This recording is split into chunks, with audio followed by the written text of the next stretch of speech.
नमस्कार साथियों, स्वागत है आप सभी का। तो आज आपका हिंदी व्याकरण का एक टेस्ट होगा। तो टेस्ट के बारे में मैं आपको बता दूं कि टेस्ट में प्रश्नों की कुल संख्या 25 है और हर प्रश्न के लिए आपको 5 सेकंड का समय दिया जाएगा और उसके बाद सही आंसर बताया जाएगा। तो चलिए टेस्ट शुरू करते हैं और देखते हैं आज के टेस्ट का पहला प्रश्न। तो देखिए, पहला प्रश्न है, वर्ण विभाजन किसे कहा जाता है? ऑप्शन ए, वर्णों को जोड़ना, बी, शब्दों को अलग करना, या ऑप्शन सी, शब्दों को जोड़ना, या ऑप्शन डी, वर्णों को पृथक पृथक करना। पृथक का अर्थ होता है अलग करना, यानी वर्णों को अलग अलग करना। तो राइट आंसर क्या होगा? आप अपना आंसर सोच लीजिएगा कि वर्ण विभाजन किसे कहा जाता है। तो देखिए, राइट आंसर हो जाएगा ऑप्शन डी। वर्णों को पृथक पृथक करना क्या कहलाता है? वर्ण विभाजन। ठीक है, याद रखिएगा। अनुनासिक व्यंजन का अन्य नाम क्या है? ऑप्शन ए बिंदु, बी चांद बिंदु, या ऑप्शन सी निर्नुनासिक, या ऑप्शन डी चंद्र बिंदु। तो देखिए, अनुनासिक व्यंजन का अन्य नाम क्या है? आप लोग अपना आंसर सोच लीजिएगा कि राइट आंसर क्या होगा। तो देखिए, अनुनासिक व्यंजन का अन्य नाम होता है ऑप्शन डी चंद्र बिंदु। ऑप्शन डी राइट आंसर हो जाएगा। चंद्र बिंदु को अनुनासिक व्यंजन या वर्ण भी कहा जाता है। याद रखिएगा, अनुनासिक व्यंजन या वर्ण का दूसरा नाम है चंद्र बिंदु। नेक्स्ट क्वेश्चन है, स्वर रहित रा का प्रयोग हुआ है ऑप्शन ए ट्रक में, बी पुनः निर्माण में, सी त्राटक में, या ऑप्शन डी शत्रु में। तो आप लोग अपना आंसर सोच लीजिएगा कि स्वर रहित रा का प्रयोग किस में हुआ है। तो राइट आंसर हो जाएगा ऑप्शन बी पुनः निर्माण में। ऑप्शन बी राइट होगा। पुनः निर्माण शब्द में स्वर रहित यानी स्वर का अभाव है, स्वर रहित रा का प्रयोग किया गया है पुनः निर्माण शब्द में। नेक्स्ट क्वेश्चन है, जिन व्यंजनों के उच्चारण में जीवा का अग्रभाग कठोर तालु को स्पर्श करता है व्यंजन कहलाते हैं? ऑप्शन ए कंठ्य व्यंजन, बी मूर्धन्य व्यंजन, सी तालव्य व्यंजन, या ऑप्शन डी दंत्य व्यंजन। तो आप अपना आंसर सोच लीजिएगा कि जिन व्यंजनों के उच्चारण में जीवा का अग्रभाग, यहाँ पर ध्यान दीजिएगा, अग्रभाग कठोर तालु को स्पर्श करे, वहां पर व्यंजन होता है तालव्य व्यंजन। ऑप्शन सी राइट आंसर हो जाएगा। याद रखिएगा कि जीवा का अग्रभाग कठोर तालु को स्पर्श करे, वहां पर तालव्य व्यंजन होता है। नेक्स्ट क्वेश्चन है, उत्क्षिप्त ध्वनि का प्रयोग हुआ है ऑप्शन ए आरजू शब्द में, बी खसरा में, या ऑप्शन सी पढ़ाई में, या ऑप्शन डी जफर में। तो देखिए, उत्क्षिप्त ध्वनि का प्रयोग किस शब्द में किया गया है? तो राइट आंसर होगा ऑप्शन सी पढ़ाई में। याद रखिए, ऑप्शन सी राइट होगा। पढ़ाई शब्द में उत्क्षिप्त ध्वनि का प्रयोग किया गया है। नेक्स्ट क्वेश्चन है, कौन सा शब्द तत्सम नहीं है? ऑप्शन ए घृत, बी अतिन, सी दुग्ध, या ऑप्शन डी आंसू। तो राइट आंसर क्या होगा? आप अपना आंसर सोच लीजिएगा, क्या राइट आंसर है? कौन सा शब्द तत्सम नहीं है? तो राइट आंसर होगा ऑप्शन डी आंसू। आंसू तत्सम शब्द नहीं है, आंसू तद्भव शब्द है। याद रखिए, आंसू कैसा शब्द है? आंसू तद्भव शब्द है। तो ऑप्शन डी ही राइट आंसर होगा। नेक्स्ट क्वेश्चन है, नौकर आज छुट्टी पर है इस वाक्य का स्त्रीलिंग वाक्य है? ऑप्शन ए नौकरानी आज छुट्टी पर है, बी नौकराइन आज छुट्टी पर है, या सी नौकरानी आज छुट्टी पर है, या ऑप्शन डी कि नौकरानी आज छुट्टी पर होगी। तो देखिए, नौकर आज छुट्टी पर है इस वाक्य का स्त्रीलिंग वाक्य क्या होगा? तो आप अपना आंसर सोच लीजिएगा। तो राइट आंसर हो जाएगा यहाँ पर ऑप्शन सी, नौकरानी आज छुट्टी पर है। इस वाक्य का स्त्रीलिंग वाक्य होगा नौकरानी आज छुट्टी पर है। याद रखिएगा। नेक्स्ट क्वेश्चन है, निर्गुण का संधि विच्छेद होगा। ऑप्शंस दिए गए हैं, तो हम सीधा राइट आंसर पर ही टिक करेंगे कि निर्गुण का संधि विच्छेद क्या होगा। आप अपना आंसर सोच लीजिएगा।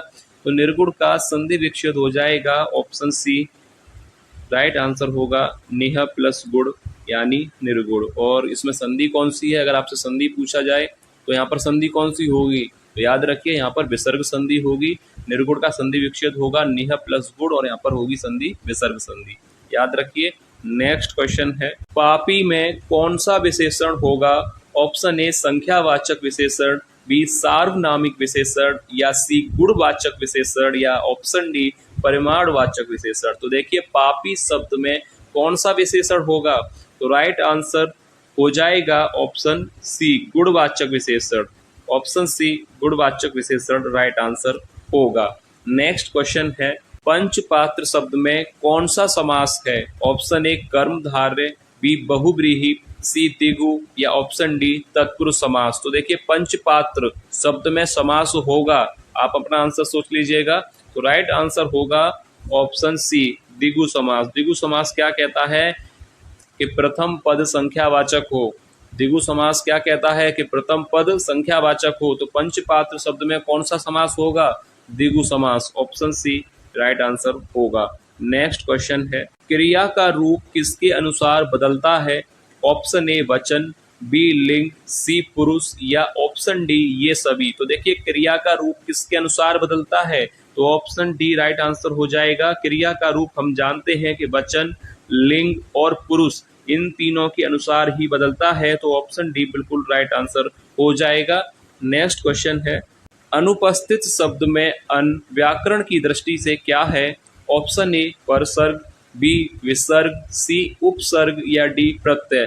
क्या राइट आंसर होगा? आप अपना आंसर सोच लीजिएगा कि अनुपस्थित शब्द में अन व्याकरण की दृष्टि से उपसर्ग है। ऑप्शन सी राइट आंसर होगा।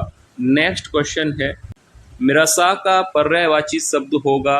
ऑप्शन ए मिथ्या, बी मृत्यु, सी मुक्ति या डी मित्र। तो राइट आंसर क्या होगा? मृषा का पर्यायवाची शब्द क्या होगा? मृषा का अर्थ होता है झूठ। तो राइट आंसर होगा पहला ही विकल्प यहाँ पर सही हो जाएगा, मिथ्या।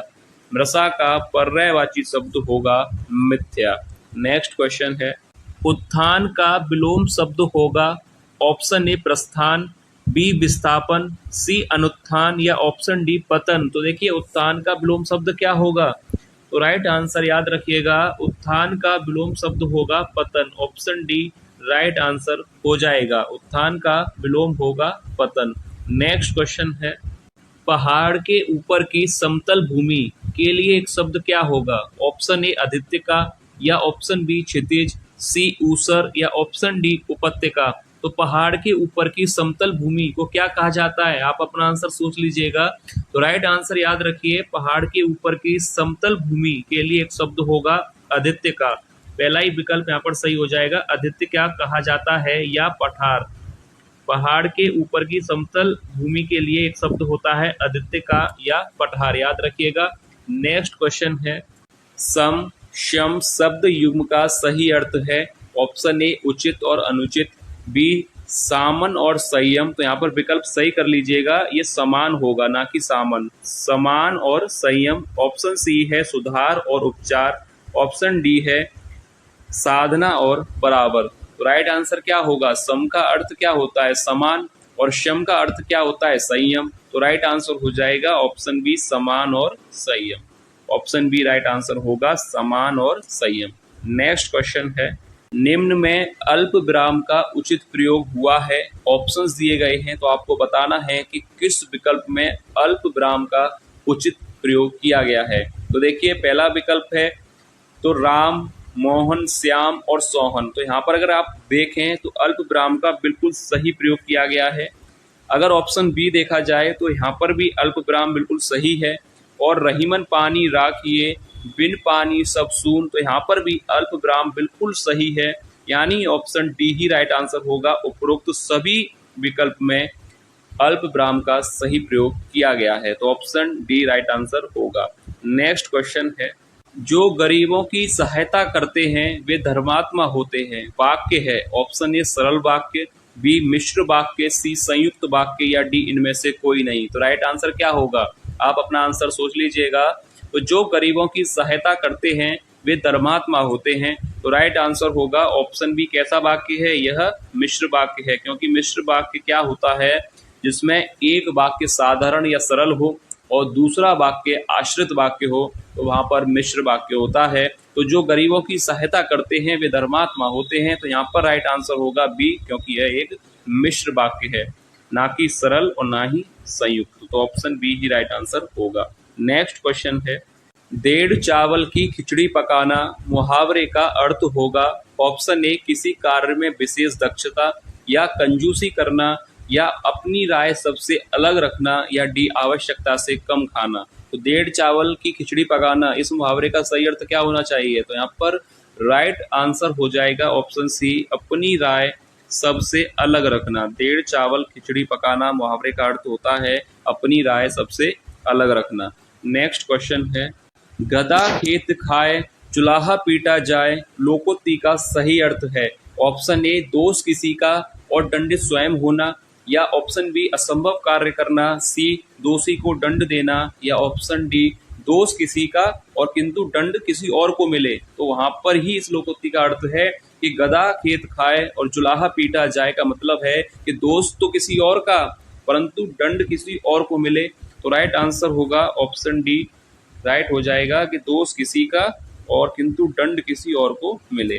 तो ऑप्शन डी राइट आंसर होगा। नेक्स्ट क्वेश्चन है, जहां बिना कारण के कार्य का होना पाया जाए वहां कौन सा अलंकार होता है। ऑप्शन ए विरोधाभास, बी विशेषोक्ति, या सी विभावना, या डी भ्रांतिमान। तो देखिए, जहां बिना कारण के कार्य का होना पाया जाता है वहां पर अलंकार होता है ऑप्शन सी विभावना अलंकार। ऑप्शन सी राइट आंसर हो जाएगा। कौन सा अलंकार होगा? जहां पर बिना कारण के भी कार्य का होना पाया जाता है वहां पर विभावना अलंकार होता है। नेक्स्ट क्वेश्चन है, चरण कमल बंदो हरिराई में अलंकार है। ऑप्शन ए रूपक, बी श्लेष, सी अतिशयोक्ति, या डी उपमा। तो राइट आंसर क्या होगा कि चरण कमल बंदो हरिराई में अलंकार कौन सा होगा? तो राइट आंसर हो जाएगा, पहला ही विकल्प सही होगा, रूपक अलंकार होगा। ऑप्शन ए यहाँ पर राइट आंसर होगा। नेक्स्ट क्वेश्चन है, रमेश पढ़ा लिखा है या नहीं वाक्य है। ऑप्शन ए विधानवाचक, या बी इच्छावाचक, सी संकेतवाचक, या डी संदेहवाचक। तो देखिए, रमेश पढ़ा लिखा है या नहीं, तो यहाँ पर वाक्य कैसा होना चाहिए? तो राइट आंसर होगा ऑप्शन डी, संदेहवाचक वाक्य है कि रमेश पढ़ा लिखा है या नहीं, तो ये संदेहवाचक वाक्य के अंतर्गत आएगा। ऑप्शन डी राइट आंसर होगा। नेक्स्ट क्वेश्चन है, उपल उत्पल का सही अर्थ है।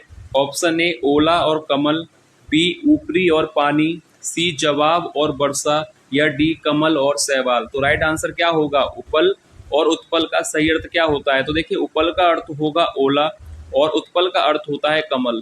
तो राइट आंसर पहला ही हो जाएगा, ओला और कमल। पहला ही विकल्प यहाँ पर सही होगा।